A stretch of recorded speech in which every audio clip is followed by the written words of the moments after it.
Hi guys, welcome to SkillCapped. This is our beginner's course. Today we're going to be talking about a pretty simple, I guess the most simple fundamental of the game, and that's how to win the game.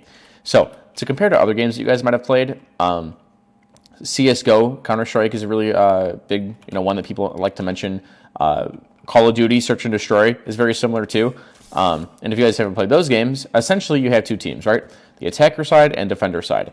And as an attacker, your objective is to take this bomb, the spike, whatever you want to call it, and you want to plant it in these two yellow spots. And then you want to sort of stall so the defenders don't have time to defuse the bomb so it blows up and then your team wins the round.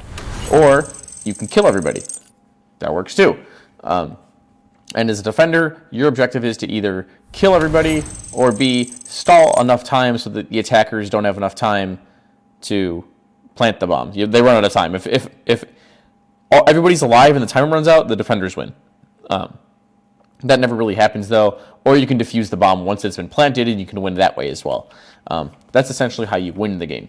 And what makes this game so special then, like compared to the other games, like similar to this other tactical first-person shooters, is that we have a bunch of roles, a bunch of different agents with a bunch of different roles with a bunch of different utility that can affect the outcome of the game.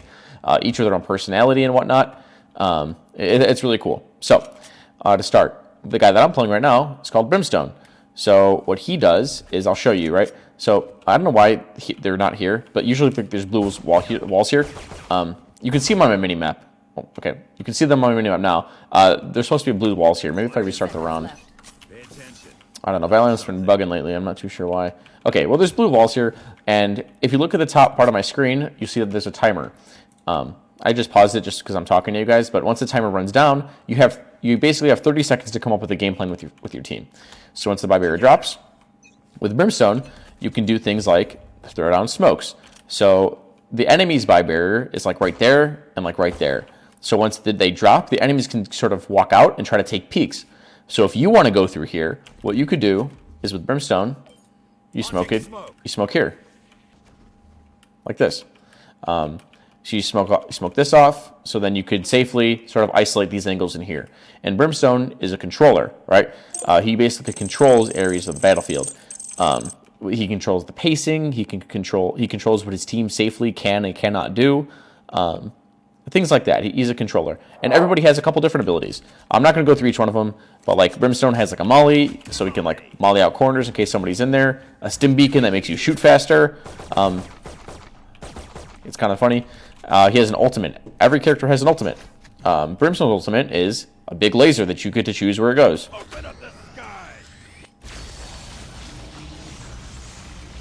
Pretty cool. Each agent has their own ultimate. And something I want to quickly mention is that there are these things called ult orbs. Each ultimate costs a certain amount of ult orbs, and you get ult orbs in a couple different ways. Either by A, grabbing these things. There's usually two on every map. Some maps, there's one map, there's an exception. There's two of these. You can grab one of these. You get a kill. If you get a kill, you get an ult orb point. Or if you plant or defuse the bomb, that's another ult orb point. So those are really important, something to keep in mind. And that's the controller role. Next, let's go to the duelist role.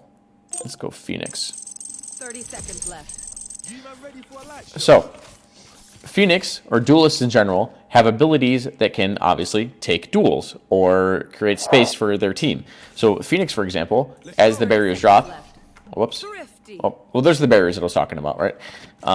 So, as the barriers drop, you can do things like, let's say, for example, you want to take this area, right? So you're going to peek this. So, you go your flash, and you kill this. This is a flashbang. So, he curves it around a corner, and it flashes anybody that's sort of looking at it. This is what the flash looks like if you see it. It blinds you. This isn't fun. And then if you're blind, you have to give up the area. So Phoenix takes a favored duel because he's swinging into somebody who's blind. Stuff like that. Again, he also has other abilities. We won't go too in depth, but duelists take duels and create space for their team. Let's go to initiators. Let's go breach. I think breach is a good one to show off. So with the same example here, let's say, for example, your team wants to take this, but instead of using your duelist utility, you decide to use breaches. He's going to initiate for you. What he has is this big stun, and you can charge it up. If you look at my minimap, it starts short, you charge it up, and it stuns anybody in this area. I'm pretty sure you can stun yourself, but or you can stun your teammates by mistake, so just be careful. And Breach has other things that can initiate fights, so you can like flash from like literally the super far range. So let's say, for example, a really good example is, let's say I'm here, right? And or let's say this is a better example. Let's say I'm playing defense, right? And I'm sitting here, and my Phoenix is playing right here. He's like, breach, flash me in, flash me in. And I'm like, all right, I got you, bro.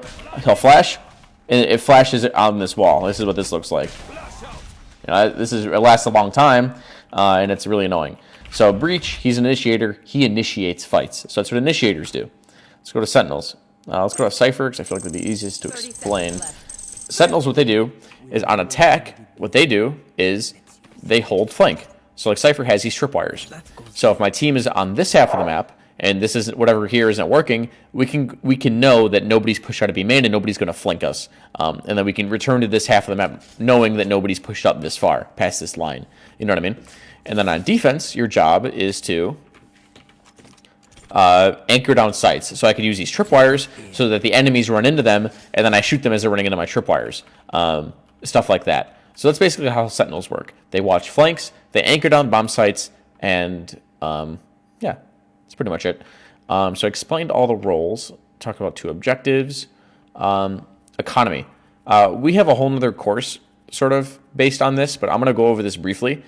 So, okay, I'm trying to keep this simple. Each player starts off with a certain amount of money, right? So like on pistol round, you only get 800 credits. So ignore these 9s. Ignore all this. And pistol round, you get 800 credits. Depending on whether or not you get kills or win or lose rounds, you get certain amounts of money. A general rule of thumb, to keep it simple, is that you and your team usually want to stay around the same amount of money and buy similar weapons together. But as the rounds progress, as you get further into the game, you know, you want to save some rounds so you're not buying these cheap weapons, but instead you're buying these expensive weapons, like a Phantom or a Vandal or an Operator or an Odin, or Ares is broken right now, but that's without being said. You know what I mean. You want to save money later in the game so you're not constantly buying these cheap weapons. Because if you keep buying these cheap weapons, you're going to keep losing, and then you're just wasting your money, and you'll never be able to buy these weapons that your enemies are buying. So, I hope that made sense, and I'm pretty sure I did a pretty good job explaining the main objectives. Blow up the bomb, defuse the bomb, kill everybody. Yeah, I think that's a good start. So hopefully that all made sense to you guys. And let's go on to the next course now.